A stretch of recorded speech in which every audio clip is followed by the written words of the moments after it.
श्री शिवाय नमस्तुभ्यं। सावन माह के कुछ दिन शेष बचे हैं। यदि आपने पूरे सावन माह में यह उपाय नहीं किए हैं तो आप बचे हुए दिनों में अवश्य ही करें। पूरे सावन का आपको लाभ प्राप्त होगा। आज की वीडियो में हम बचे हुए सावन के महीने के जो दिन है 5 दिन, उनमें जो उपाय करेंगे वो पूज्य गुरुजी के द्वारा बताए गए हैं। गुरुजी ने इसी सावन के महीने में इन उपायों को करने का कहा है, क्योंकि यह सावन का जो महीना है 72 वर्षों के बाद आया है, जिसमें 5 सोमवार पड़े हैं और सोमवार से ही सावन का महीना प्रारंभ हुआ है और सोमवार पर ही समाप्त होगा। तो पहला उपाय गुरुजी ने बताया था, इस सावन में 5 दिन आपको ऐसे निकालने हैं जिनमें आपको भोलेनाथ की आराधना करनी है। कैसे करेंगे? गुरुजी ने कहा था 5 दिन आपको बेलपत्री के वृक्ष के नीचे श्री शिवाय नमस्तुभ्यं मंत्र की एक माला जाप करनी है, अर्थात 108 बार आपको श्री शिवाय नमस्तुभ्यं का जाप करना है। तो अभी तक आपने यदि यह उपाय नहीं किया है तो आप इन बचे हुए 5 दिनों में बेलपत्री के वृक्ष के नीचे 108 बार ज़रूर से ही श्री शिवाय नमस्तुभ्यं बोलें। यदि बेलपत्री के वृक्ष के नीचे बैठना या जाना संभव नहीं है, यदि बेलपत्री का वृक्ष आपको नहीं मिलता है, तो ऐसी स्थिति में आप भोलेनाथ की शिवलिंग पर चढ़ी हुई बेलपत्री को अपने माथे पर रखकर यह उपाय कर सकते हैं।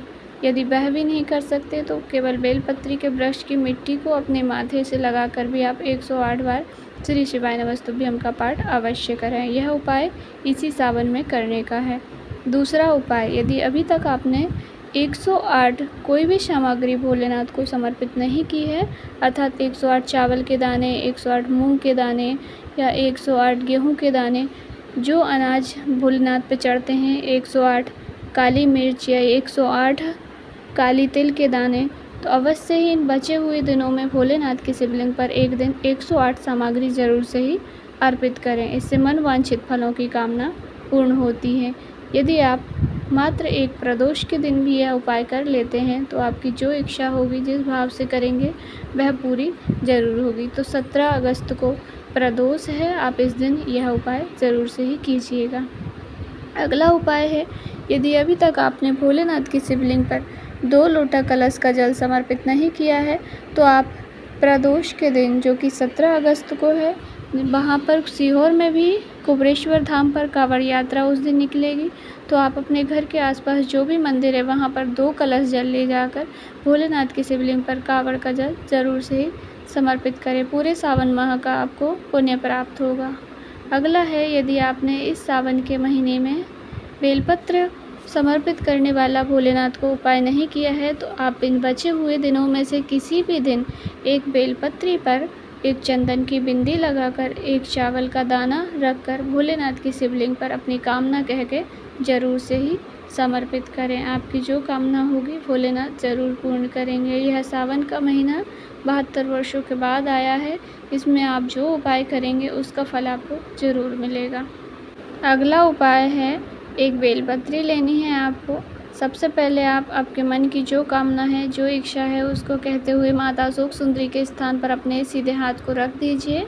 सीधे हाथ को माता सुख सुंदरी स्थान पर रखने के बाद भोलेनाथ की शिवलिंग पर से एक बेलपत्री आपको उठा लेनी है और बेलपत्री उठाने के बाद जहाँ से जल होकर के नीचे गिरता है उस स्थान पर उस बेलपत्री को स्पर्श कराना है और स्पर्श कराकर अपने घर ले आना है। और जो व्यक्ति बीमार है, परेशान रहता है, कार्यों में मन नहीं लगता या रोग बीमारी उसे परेशान करती है, उस व्यक्ति को उस बेलपत्री का आचमन करा दीजिए, खिला दीजिए। यदि वह बेलपत्री नहीं खा सकते हैं तो आप पीस करके दे सकते हैं या आप उस बेलपत्री को सुखा कर भी उनको खिला सकते हैं। जो रोग बीमारी होंगी उसमें आपको लाभ देखने को मिलेगा। यदि कोई बड़ी बीमारी थी तो आप बेलपत्री खिलाकर जांच के लिए जाइए, कोई बड़ी बीमारी नहीं निकलेगी।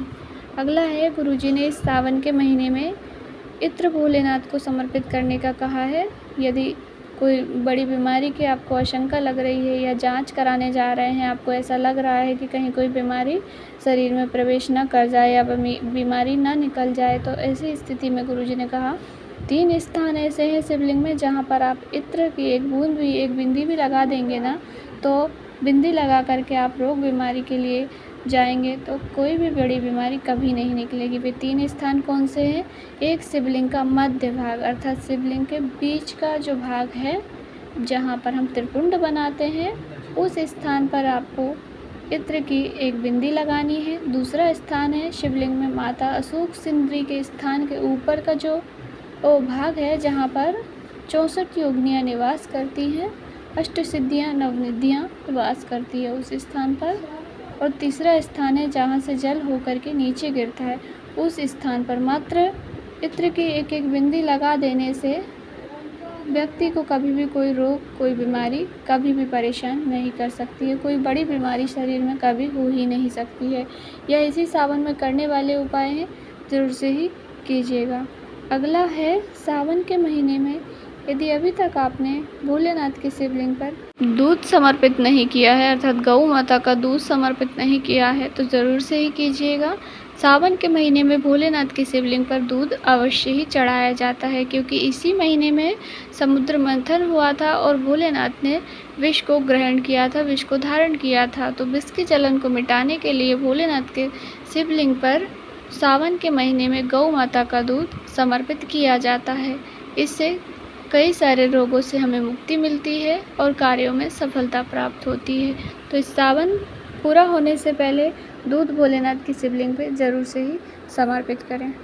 इस सावन के महीने का अचूक उपाय एक गुरुजी ने कहा था, सावन के महीने में आप बेलपत्री भोलेनाथ की शिवलिंग पर चढ़ी हुई जितनी बेलपत्री आपको मिल जाए, चढ़ी हुई 5 मिल जाए, 7 मिल जाए, 9 मिल जाए या 11 मिल जाए, तो बेलपत्री आपको भोलेनाथ की शिवलिंग पर से उठा लेनी है।